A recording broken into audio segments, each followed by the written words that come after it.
23 তারিখে রানা প্লাজায় ফাটল দেখা যায়। তো এর পরবর্তীতে আমাদেরকে ফ্যাক্টরি ছুটি দিয়ে দেয়। আমাদেরকে বলে নাই যে ফাটল দেখা দিচ্ছে, আমাদের ছুটি দিয়ে দিচ্ছে আগের দিন।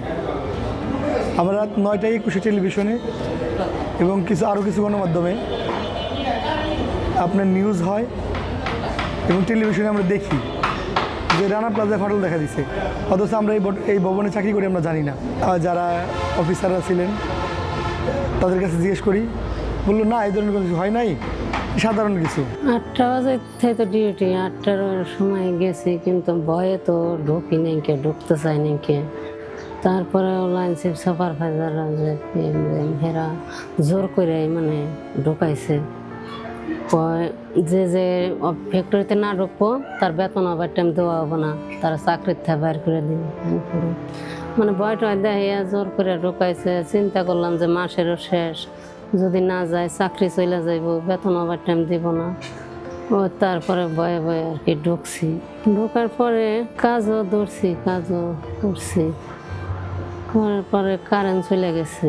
কারেন্ট যাওয়ার পরে জেনারেটর ছাড়ছে। জেনারেটরটা ছাড়ার লগে লগেই মানে এমন একটা শব্দ আওয়াজ হয়ে এক মিনিটে যে কী হইলো, আমার মাথায় তো বিন পড়ছিল, মানে ব্রেনটা সমস্যা হয়ে গেছে, বিলার জমে গেছে, মনে থাকে না আমার কোনো কথা, মাথার এখন আমরা সব ওয়ার্কারই দৌড়ে বের হওয়ার জন্য চেষ্টা করি, কিন্তু কিছু দূর দৌড় দিয়ে যাইতেই আমি হোঁচট খেয়ে পড়ে যাই। পড়ে যাওয়ার পরে আমার ডাইন সাইডে একটা হিসেব মেশিন পরে অথবা বিম পরে, মানে আমি সঠিক বলতে পারি না। তো ওইটার চাপায় আমি পড়ে যাওয়ার পরে আমার বাম সাইডে একটা রড ঢুকে যায়। তখন আমি অচেতন হয়ে যাই, মানে আমার কোনো হোশ থাকে না। জামার হাতে এটা মাংস ছেঁচে গেছে, এই নো কবস পরে এটা ফুলে গেছিলো, এটা কেটে যায়, পরে এই যে সুই দিয়ে করে দিয়ে রক্ত বের করে দিচ্ছে। এই যে নোকের সমস্যা, মাথা আঘাত পেয়েছে হালকা, মেরুদণ্ড হাড় ভাঙা গেছে, দুটো মেরুদণ্ড দুই সাইডে দুটো ভেঙে গেছে। এই যে পায়ের সমস্যা, পায়ে ব্যান্ডেজ দেয়, মাঝে মধ্যে ব্যান্ডেজ না পড়লে আমি হাঁটতে পারিনি। যারা অনেক ভিতরে হয়তো সুড়ঙ্গ দিয়ে কোনো রকমে তার কাছে পৌঁছানো যায়, সেখানে সে অক্সিজেন স্বল্পতায় আছে, তো সেখানে গিয়ে একটা অক্সিজেনের ক্যান দিয়ে আমরা তাকে অক্সিজেন দিয়ে আসতাম। তো এই অক্সিজেন ক্যানের একটা সংকট শুরু হয়ে গেল। দেখা গেলো যে পর্যাপ্ত অক্সিজেন ক্যান আর পাওয়া যাচ্ছে না। অনেকে ভারী ভারী কংক্রিটের নিচে চাপা পড়েছিলেন, সেখানে হাতুড় বাটাল দিয়ে খোদাই করে করে বের করা দরকার ছিল। সেই ধরনের যে জিনিসপত্র, সামান্য হাতুড় বাটাল, এগুলোও ছিল না। আমরা সেখানে কাগজে লিখে লিখে জানাচ্ছিলাম যে এখানে কেউ রাজমিস্ত্রি আছেন কি না, থাকলে একটু যোগাযোগ করুন। অনেকে হাত তুলছিলেন, তাদেরকে আমরা বলতাম যে আপনারা জিনিসপত্র নিয়ে আসেন। বাধার প্রথম যেটা পাই যে সরকারি যে বাহিনী, সেই সরকারি বাহিনী যারা ওখানে আছে এবং স্থানীয়রা, তারা যারা আমরা স্বেচ্ছাসেবক হিসেবে কাজ করতে চাচ্ছিলাম, তাদেরকে তারা ওখানে কোনোভাবে এন্ট্রি দিতে চাচ্ছে না। আমরা একরকম ফাইট করে আমরা ভিতরে ঢুকছি। দূর থেকে মানুষের মৃতদেহ বা আটকে থাকা বা রড শরীরের ভিতর দিয়ে যাচ্ছে, মানে ভয়াবহ সব দৃশ্য, এগুলো একটু দূর থেকে দেখছিলাম। বেশি কাছে যাওয়ার মতো মানসিক অবস্থা ছিল না। ছবিও তুলেছি, কিন্তু বেশি কাছে যাওয়ার একটু আমার অস্বস্তি লাগতেছিল। আমাদের বন্ধু আরিফ, ও আমাকে বললো যে চলেন আপনি ওখানে পেছনের দিকে, ওখানে এরকম অনেকগুলো মৃতদেহ, অনেকগুলো মানুষ আটকে আছে, ওগুলো দেখবেন। ওখানে গিয়ে দেখলাম যে অনেকগুলো মানুষের মানে পড়ে আছে আর কি, তারা কেউ জীবিত না। তার মাঝখানে ওই দুইজন মানুষ ছিলেন, যেই ছবিটা দেখা যাচ্ছে। তখন ওই ছবিটা আমি তুলে বেশিক্ষণ আমি ওখানে ছিলাম না, সম্ভবত তারপর দিন বোধহয় আমি এটা ফেসবুকে পোস্ট করি, কারণ সাধারণত আমি কোনো ছবি তুললে ফেসবুকের মধ্যে দিয়ে মানুষকে জানানোর জন্য দেওয়া হতো। সেই সময় খুবই ভয়ঙ্কর ভিতরে ছিল, আটকা ছিলাম। আমার বন্ধু ফয়সাল মারা গেছে, ওর বাসা হলো বক্তারপুরে, খুব ভালো বন্ধু ছিলাম। আমার এক বন্ধু উজ্জ্বল মারা গেছে, ওর ভাই, ছোট ভাই বাবুর লাশ পাওয়া যায় নাই। ওর বউ প্রেগনেন্ট ছিল, ওর বউ মারা গেছে, ওই বাচ্চা অন্তঃসত্ত্ব বাচ্চাও মারা গেছে। আমি লাশের চাপার মধ্যে আটকে পড়ি, উপরেও লাশ, নিচেও লাশ। যার মেরুদণ্ডই নাই তা সে কেমন কাজ করবে? রানা প্লাজার শ্রমিকে মনে করেন 90% লোকেরই মনে করেন আমি হার নাই। যদি আমি জানি 2 ঘন্টা বসতে কাজ করবো, 3 ঘন্টার বেলাতে আমি উঠে দাঁড়াইতে পারবো না, তাহলে আমার তো দক্ষই না, আমি কীভাবে চাকরি করবো? আমার তো দক্ষতা থাকতে হবে, আমার মেরুদণ্ড থাকতে হবে, না থাকলে আমি কীভাবে কাজ করে খাবো। বছরখানি আগেও আমি হুইল চেয়ারের চলাফেরা করা লাগছে, আমার হুইল চেয়ার ব্যবহার করা লাগছে। আমি একা একা উঠতে পারতাম না, বইতে পারতাম না, আমার 3-4 জনে ধরে ধরে উঠাইতো, লড়াইতো, চড়াইতোই করতো। আমার ডাইন পাশের কিডনিটা ড্যামেজ। আমার এই যে পাগুলা, সম্পূর্ণ পাগুলা ব্যথা, প্রত্যেকটা আঙ্গুলগুলো আমার ব্যথা, আমি করতে পারি না। আমার হাজব্যান্ড রানা প্লাজারে চাকরি করতো, সে একজন আহত শ্রমিক, তো সে এখন একটা ফ্যাক্টরিতে সিকিউরিটির চাকরি করে। তো আমি জ্ঞান ফেরে দেখি যে মেডিকেলে ভাঙার পরে যে বিকাশ করে দিছিল, বিকাশের মাধ্যমে আর কি 3বার 15,000 টাকা দিছিল, আর একবার দিছিল 50,000, 95,000 টাকা দিছে। তার মধ্যে 50,000 টাকা সরকার কেটে নিছে আর কি। তেমনি সরকারে আমার কোনো সাহায্য সহযোগিতা করে না, কি ক্ষতিপূরণ পাই নাই। পঙ্গু অবস্থায় মানে জিন্দা লাশ হয়ে বাইসে নইছি, বাঁচারছে না বাঁচারাই ভালো মনে করি, যারা মরছে তারাই ভালো আছে। আমার মাথার ব্রেন পড়ছিল, ব্রেন পরে ব্রেনটে ব্লাড জমে গেছে, আমার মাথার যন্ত্রণায় সারা দিন না আমি চিৎকার পারি, ঘুমের ওষুধ ছাড়া আমার ঘুম হয় না, আমি ঘুমাইবার পারি না। নিউরো সায়েন্সে যে জেনে কইতেছে চিকিৎসা নিতেছি, মেরুদণ্ডের হাড় ফাইটে গেছে, না পারি আমুদে একটা কাজ করতে, না পারি আধা ঘন্টা দাঁড়ায় থাকতে, বয়া থাকতে, ডাইন পায়ের হাড় ফাটা, কোনো কাজ করবার পারি না। এই যে খালি নড়ি চড়ি ল্যাংড়ায় ল্যাংড়ায় আস্তে আস্তে ওষুধ খাইতে খাইতে, ব্যথার ওষুধ খাইতে খাইতে একটু কমে, আবার যে অবস্থা সেই অবস্থায় বাম পাশের ফুসফুসটা আমার নষ্ট হয়ে গেছে।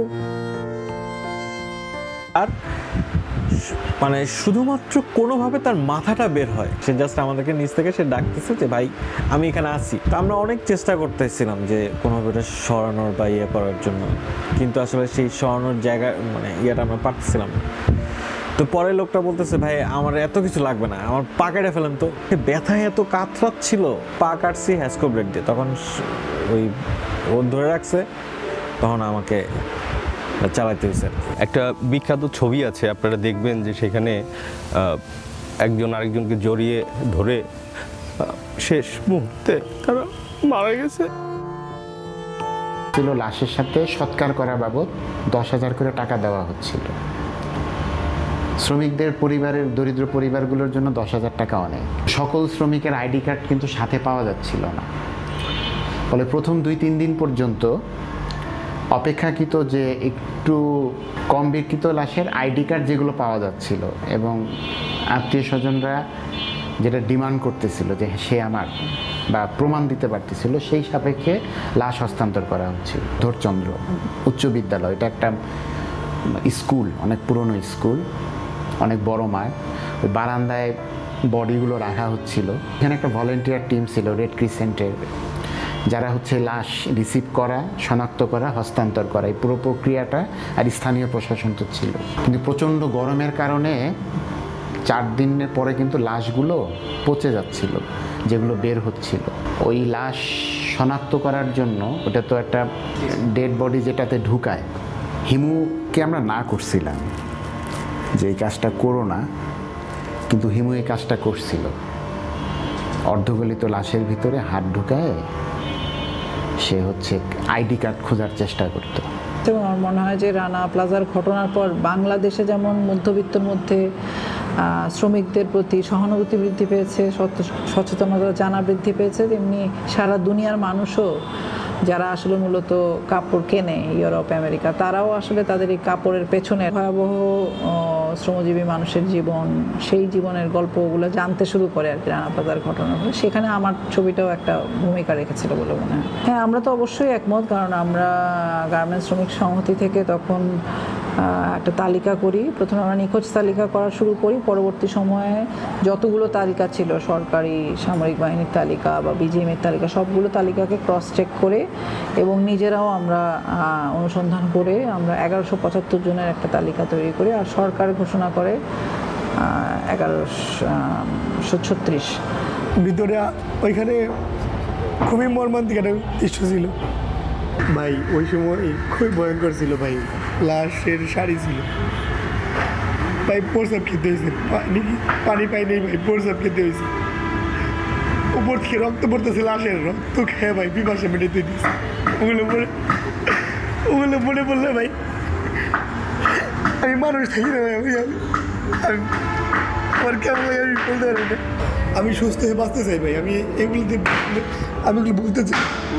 আমি এই দুইটা এগিয়ে বের হওয়ার চেষ্টা করতেছি। একটা মহিলার এইখান দিয়ে ভাই রড ব্রেকের মধ্যে বাইরে গেছে, অর্থাৎ এই বাড়িতে রড ব্রেকের মধ্যে বাইরে গেছে।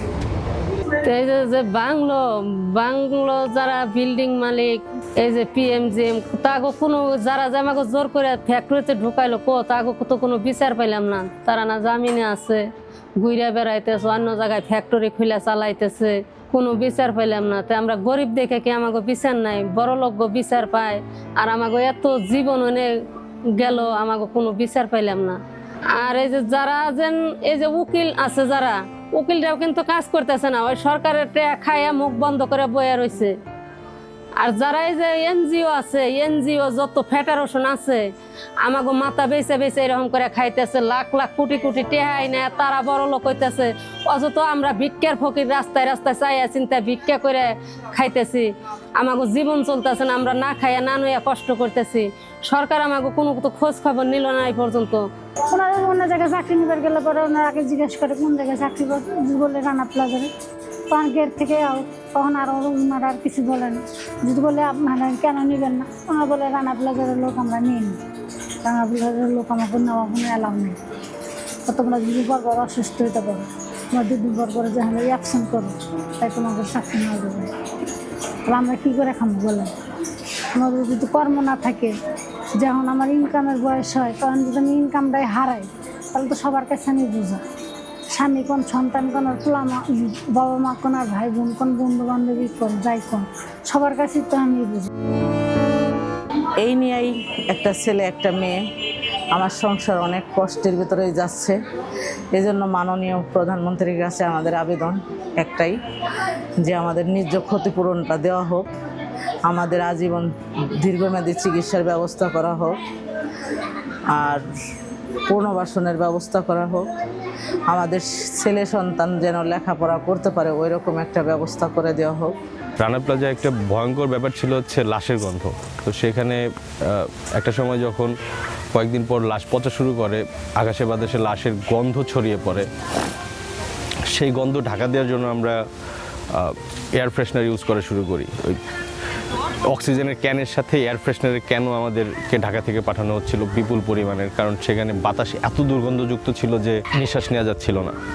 তখন আমরা যেটা করি যে ঢাকায় আসার পর এই এয়ার ফ্রেশনারের গন্ধই লাশের গন্ধের মতো মনে হতো। এখনও আসলে এয়ার ফ্রেশনারের গন্ধ লাশের গন্ধ।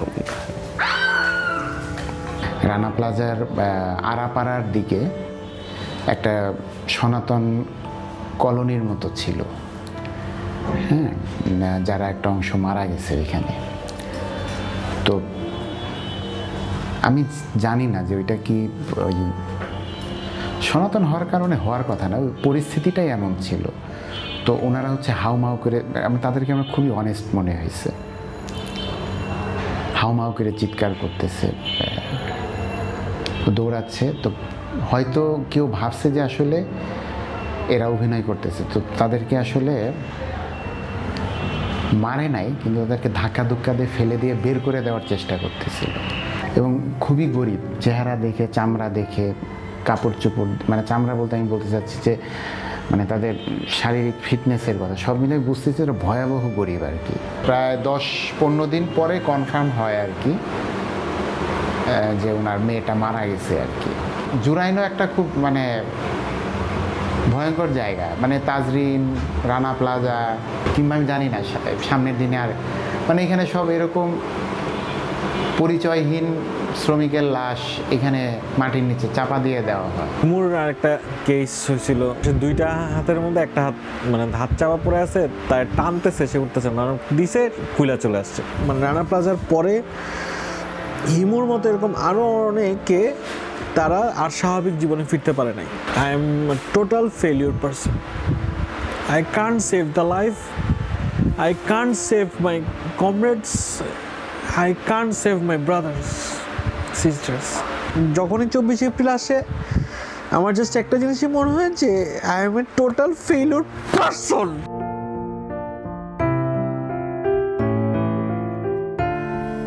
বা স্বপ্নের হত্যা বলি, প্রাণ এবং স্বপ্ন নাই হয়ে যাওয়া, এই ঘটনার ঠিক 2 মাসের মাথায় শ্রম আইন পরিবর্তন হয় সে সময়। এবং সেই শ্রম আইনের মধ্যে বাংলাদেশের ইতিহাসে সবচেয়ে বেশি, প্রায় আমি যদি ভুল না করে থাকি 87টা ধারা নিয়ে পরিবর্তন আসে। কিন্তু সেই পরিবর্তন আসলেও ক্ষতিপূরণের যে প্রয়োজনীয়তাটা, যেটা রানা প্লাজার ঘটনার মধ্যে যে সবচেয়ে বেশি সামনে আসে, প্রয়োজনীয়তা আসে, শাস্তির বিষয়টা কি হবে, সেই জায়গাগুলোতে বড় রকম কোনো পরিবর্তন এখন পর্যন্ত হয় নাই, ফলে বিচারগুলো সম্পন্ন হয় নাই। যেমন তখন ছিল 1 লাখ 1.5 লাখ টাকা ক্ষতিপূরণ, এখন সেটা 2 লাখ 2.5 লাখ হচ্ছে, ফলে এটা কোনো ক্ষতিপূরণ হতে পারে না, কারোরই জীবনের কোনো দাম হতে পারে না। কিন্তু একজন মানে একটা স্ট্যান্ডার্ড যে ক্ষতিপূরণের মানদণ্ড, সেখানে একজন বেঁচে থাকলে সে আসলে কতটুকু আয় করতে পারতো সেটার সাথে তার ক্ষতিপূরণ সব হিসাব করে যে একটা মর্যাদাপূর্ণ মজুরি মানে ক্ষতিপূরণ করা, সেটার দাবি 13 সাল থেকে আমরা করেছিলাম, সেটাও হয় নাই। আর দোষী যারা ছিলেন সোহেল রানা সহ আরও যারা, তাদেরও আসলে বিচার প্রক্রিয়া সম্পন্ন হয়নি। এবং আমাদের কাছে মনে হয় বিচারহীনতার সংস্কৃতি নানাভাবে যারা ছিলেন তারা ক্ষমতার সাথে যুক্ত ছিলেন। সোহেল রানা নিজে মানে আওয়ামী লীগের রাজনীতির সাথে যুক্ত ছিলেন, এবং যারা এই ভবনটা 9 তলা হওয়ার ক্ষেত্রে যাদের ভূমিকা ছিল, তারা প্রত্যেকেই আসলে কোনো না কোনোভাবে মানে নিজেদেরকে রক্ষা করতে পেরেছেন ক্ষমতার বলয়ের মধ্যে থেকে বলে আমাদের কাছে মনে হয়। এখনও তো ওই নিয়মিত চিকিৎসা নিতেই আছি, পারমানেন্ট প্রায় 3-4 বছর, একটা না 10 বছর লাঠি ব্যবহার করছি, 1-1.5 বছরের মতো হুইল চেয়ার ব্যবহার করছি, মানে মোটামুটি সুস্থ ছিলাম, আবার হুইল চেয়ার ব্যবহার করছি, মোটামুটি 4 বছরের মতো সুস্থ হয়ে গেছিলাম, আবার পা ফুলে যায়, হাত পা অবশ্য হয়ে যায়। আমার বন্ধু ফয়সালের, ওকে তো আমি এখনও রাত্রে আমি ঘুমাইতে পারি না, মনে করলে ওর মাথা সিটে সিটে বেরোয় দিচ্ছি। ভাই আমি আর বলতে চাই না।